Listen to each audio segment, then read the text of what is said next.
नागपुर के ऐतिहासिक अंबाझरी तालाब की तस्वीर अब पूरी तरह बदल रही है। कभी जलपर्णी से पूरी तरह ढक चुके अंबाझरी तालाब को महानगर पालिका ने विशेष प्रयासों से जलपर्णी मुक्त करा दिया है। इसी के बाद मुख्यमंत्री देवेंद्र फडणवीस ने आज अंबाझरी तालाब का निरीक्षण किया और खुद नौकायन पर तालाब की स्थिति का जायजा लिया। मुख्यमंत्री ने कहा कि जिस अंबाझरी तालाब के अस्तित्व को लेकर चिंता जताई जा रही थी वह फिर से पानी से सराबोर है। साथ ही उन्होंने बताया कि 13 MLD क्षमता का STP तैयार हो चुका है और अगले 2-3 महीनों में इसकी शुरू होने के बाद वाड़ी नगर पालिका और MID से आने वाला पानी शुद्ध होकर तालाब में आएगा।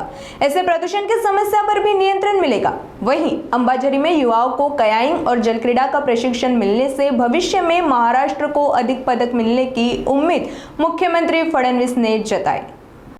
मी मनापासून आभार मानतो, कारण आमच्या लहानपणापासून किंवा आमच्या वडिलांच्याही लहानपणापासून जो अंबाझरी तलाव नागपूरचं वैभव म्हणून या ठिकाणी पाहिला जायचा। ज्या काळी पाण्याची व्यवस्था नव्हती त्या काळामध्ये नाग नदीवर बांधलेलं धरण म्हणून किंवा नाग नदीवर बांधलेला साठवण तलाव म्हणून याच्याकडे पाहिलं जातं। अनेक वर्ष या अंबाझरी तलावाने पिण्याचं पाणी नागपूरच्या मोठ्या भागाला दिलं। नंतरच्या काळामध्ये पर्यटनाकरता याचा उपयोग होत होता। दुर्दैवाने मध्यंतरीच्या काळामध्ये पूर्ण जलपर्णीने हा तलाव संपला होता। पाण्याचा थेंब देखील दिसत नव्हता आणि नागपूरकरांना चिंता होती की आपला सर्वात आवडता लाडका अंबाझरी तलाव हा नामशेष झाला की काय।